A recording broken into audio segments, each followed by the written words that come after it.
Ontario considers mandatory math testing for teachers, Canada falls behind in the tech wars, and an update on Jussie Smollett. I'm Marco Perri. Welcome to the Perri platform.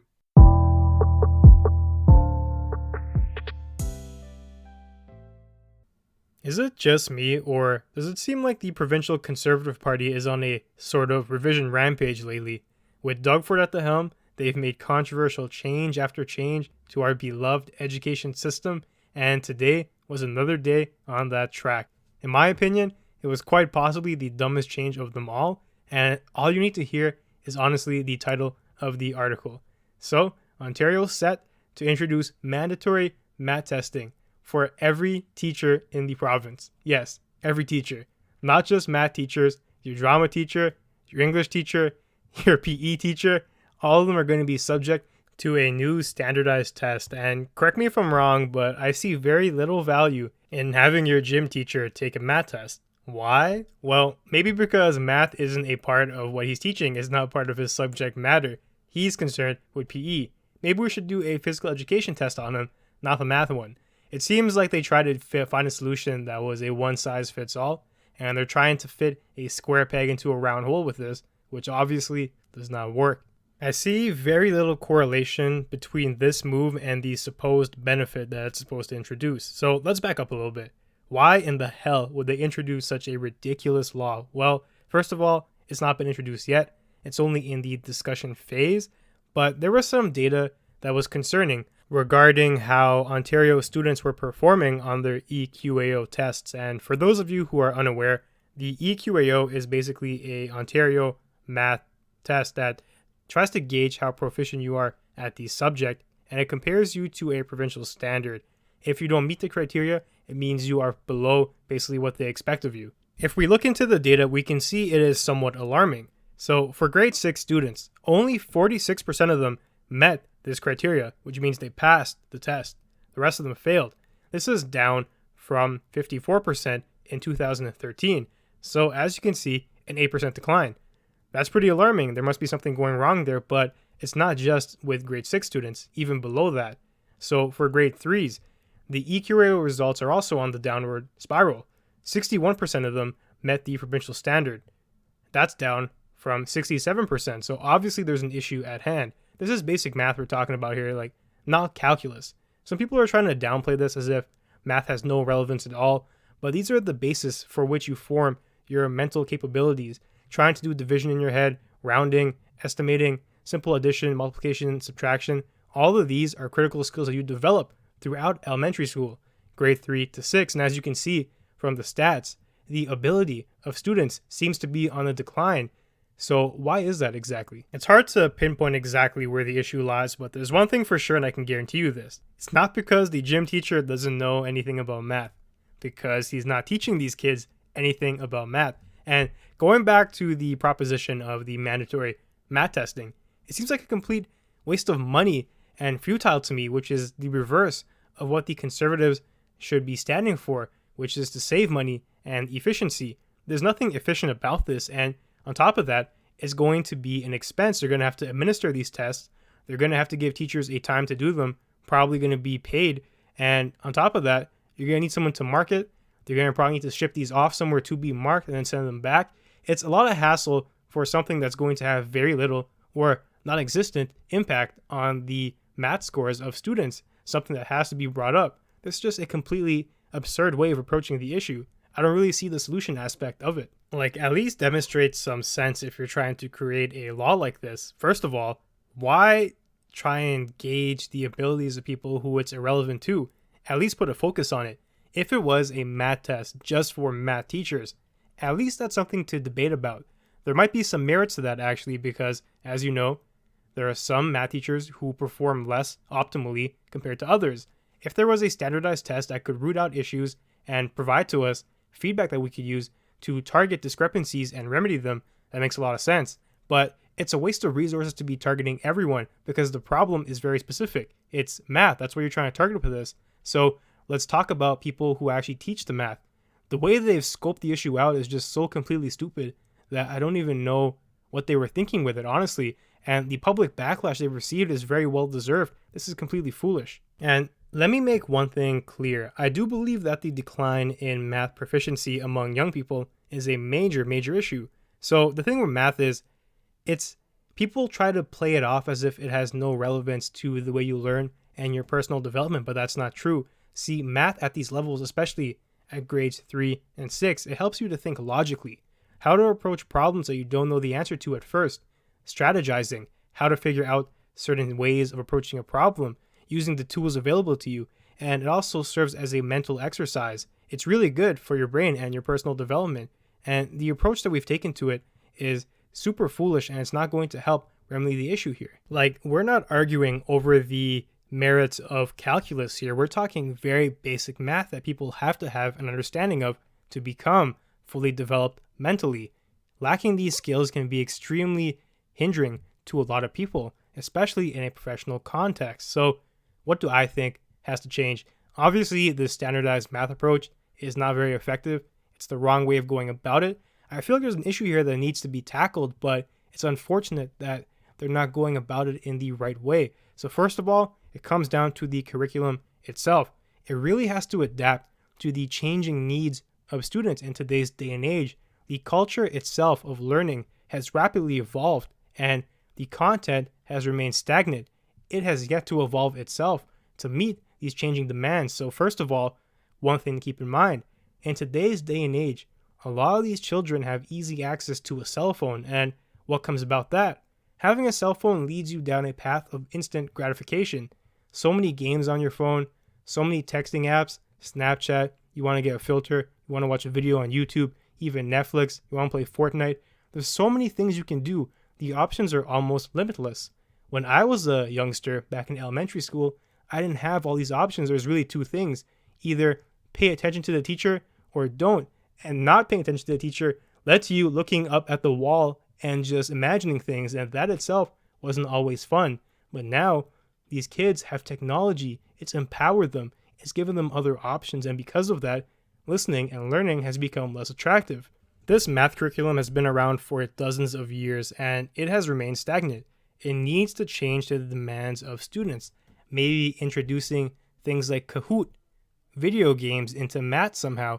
There are so many things that we could do to reinvigorate the learning experience for young people, especially in today's day and age. I can't stress it enough. Things are so very different and we can't be approaching it with the same tools that were even used when I was a kid and they were quite effective, but things are changing so rapidly.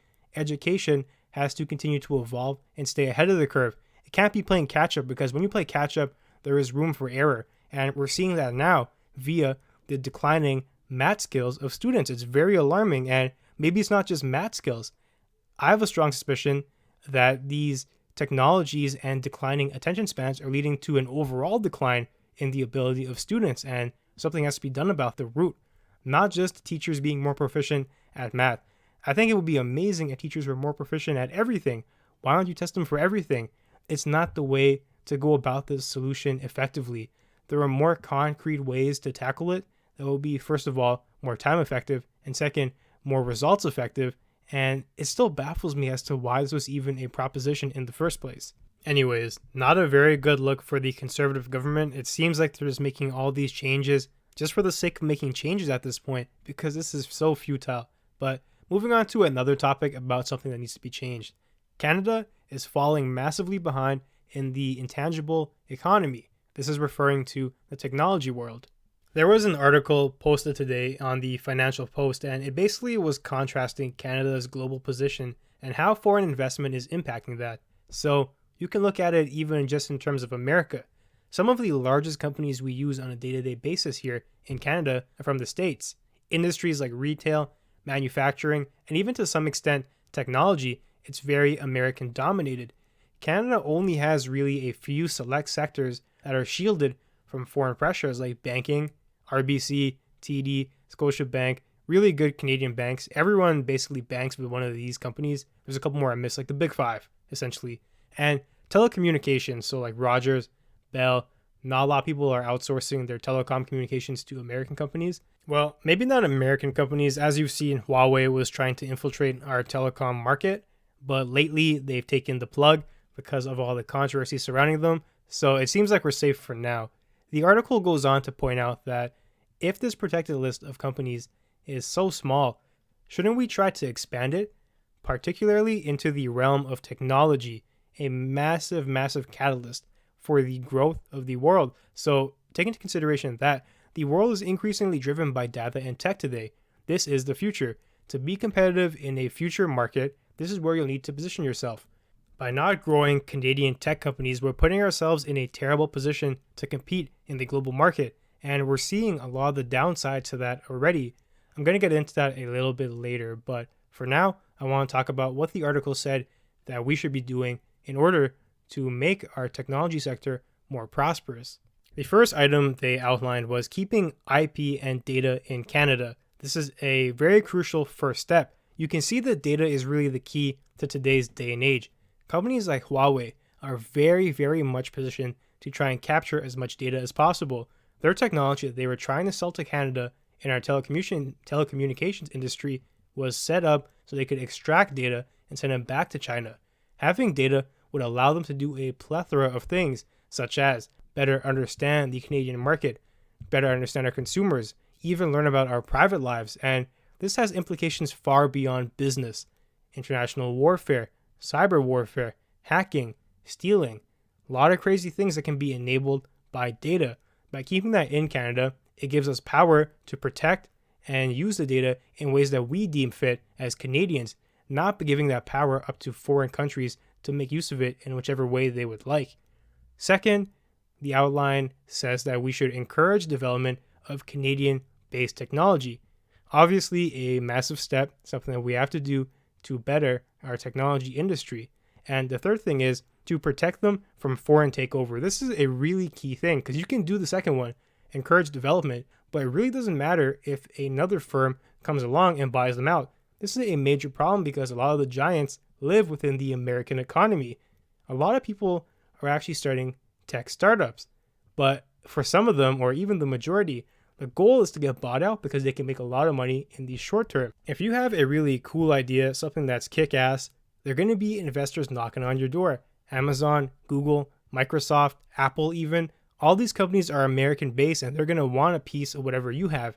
By selling it to them, you better enable the American economy, which doesn't do much to help Canada as a whole, aside from possibly a couple jobs here and there. But in the long run, it's better to home grow the tech.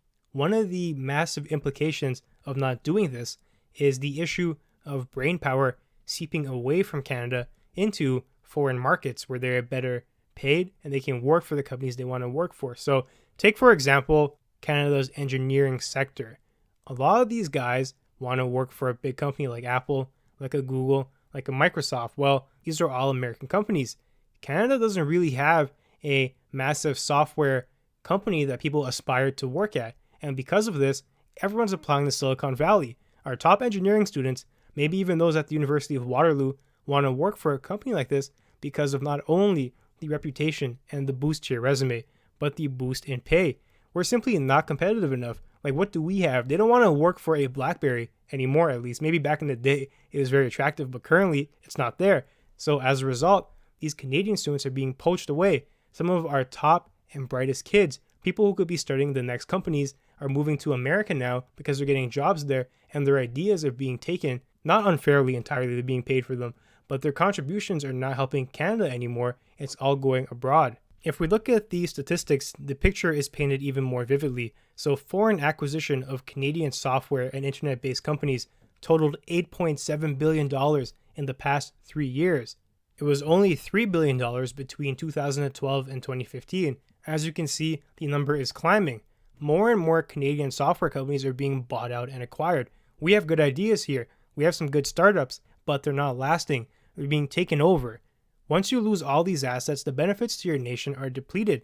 They'll lose their focus. It's not about Canadians anymore. It becomes about the country who purchased them, and more immediately, the company who did. Compounding this issue is the fact that there are no Canadian companies among the world's top 200 spenders on R&D. This is terrible. It means that we're not focused on innovation. It's more of a short-term goal in Canada.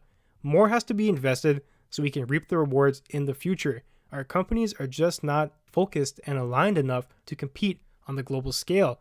We're losing a lot of our initial home brain power to foreign competitors. and it's not really helping us. It's actually putting us in a extremely disadvantageous state. You can even see the effects among the top universities in Canada. Often, they partner with global tech firms because they need someone to assist with their ideas, and as a result of the partnership, the global tech firms often end up owning the IP to anything that's created there. So, as you can see, time and time again, we're lacking. We're not competing to the best of our ability, and we're already suffering the short-term consequences. But what happens when the brain drain gets greater? We've already lost many students to American companies. What happens now when our top executives start doing the same thing? They already have, because going to America means working for these giants at their headquarters. It also means a better pay. The salaries are far more competitive abroad, and as a result, it seems like we're losing a lot of top talent. That's not the way your company prospers. We don't want to be left behind with just these second choice options. We want to retain our talent that's homegrown, can help us innovate and become world leaders. Currently, we're not positioned to do that, and it's unfortunate. The key to fixing the entire problem really lies in increasing our competitiveness. We need to start establishing Canadian giants, icons who can help stop the brain drain and really build up Canada's reputation as a place of innovation. So that's that. Hopefully things take a turn for the better. Now, moving on to our final article. It's about the infamous Jussie Smollett. So now he's refusing to reimburse the city of Chicago for their investigation costs. And as a result, they have launched a lawsuit. For those of you who are unaware of Jussie Smollett, he's an American actor who staged a racist, anti-gay attack. It was basically a hoax, but at the beginning, everyone jumped to his defense, and slowly but surely, evidence started to become released, and it became clear to everyone that he lied about the entire situation. A couple of ways that people figure this out. Well, first of all, he tried to explain the entire situation as if he was attacked by MAGA supporters. Well, it turns out the two people who attacked him were Nigerian brothers who worked with Jussie, and once they were apprehended and interrogated, they revealed he paid them to attack him. That's only one piece of the evidence. There was a bunch of other things that he got caught doing, such as mailing himself basically fake threat letters, and it was a whole lot of stuff that he was doing to perpetuate the victim mentality that he was trying to display. He wanted to show himself off in a certain light, and he took a lot of steps to it. He was really acting to his fullest extent here, doing all these things, pulling out all the stops, even hiring two people to try and beat him up, quote unquote, which never really happened. And as a result, when all these things came to light, he was indicted on 16 felony counts. Think he's screwed? Well, think again. He gets let off by leaving his $10,000 bail and doing community service retroactively. The people who were prosecuting him said that, oh, he's done enough. That's good enough. Let him go. So the entire city of Chicago was outraged as they handled a lot of the investigation. They called it a whitewash of justice, saying that Jussie dragged the reputation of Chicago through the mud, which he did. The one thing that's sure about this outcome is that it pays off to be wealthy and to have connections. It's a major flaw in the justice system. He had 16 felony counts, and the verdict was for him to leave his $10,000 bail and community service that he already did in the past. It wasn't like he got subjected to further community service. It was all done retroactively, as in he did some before, and because of that, he's just let go off the hook. It's really discouraging to see someone perpetuate such an issue, and then it comes out that he's lying about it. People took it seriously, and he basically played everyone as fools, and now nothing's going to happen to it. The entire city of Chicago is up in arms over this, and they're trying to sue him now because they're claiming he owes them over $100,000 due to all the effort the detectives, the police officers put in to try and help him out. It's also unfortunate that there seems to be an incentive attached to this false victimization. He saw some value he could extract from playing the fool and trying to scam people basically into believing his story. It's alleged that he went through this entire process of staging these hate crimes to get a pay increase. So Jussie Smollett is an actor on Empire. It's said that he makes about $100,000 per episode. So he's well off. Like, this $10,000 bail was nothing to him. That's why it bothers me so much that he's essentially off the hook for nothing. So as I was saying, it's alleged that he wanted to get a pay increase on his show via his rising fame. He wanted to become a national icon, get some job security, because no one's going to fire you after you've been the victim of such a tragic situation. The company would be hated. So Nobody knew who he was before. Jussie Smollett was not a household name, but now in America, everyone knows about him. That's one thing he did accomplish. He's become a rising star. His name is in everyone's mouth. Everyone's talking about him. And it's really a shame how the entire thing unfolded. It's a complete failure on behalf of the American justice system. For someone to get charged with all these things, to be lying about a race hoax, to get the country so up in arms about what happened, and it turns out he was lying, to better himself. It was really such a selfish motivation he had here. And on top of that, he's undermining everyone who was actually a victim of such things, because his actions were just so misguided. And now people are going to have a hard time processing the faith they placed on him, because a lot of people were basically scammed into believing. So I hope he gets sued into the ground by the city of Chicago, but who knows? With the way the system has been, unlikely. A lot of people have lost faith. He did have some strong connections, and he is rich, so he was able to manipulate it. And that's the key here, really. It's terrible how it played out. Hopefully now, with the city of Chicago suing him, justice might be served in some way, but who knows? As I said, we'll see how it unfolds. Well, that's it for me. Thanks for joining me on the Perri platform. I'll see you soon.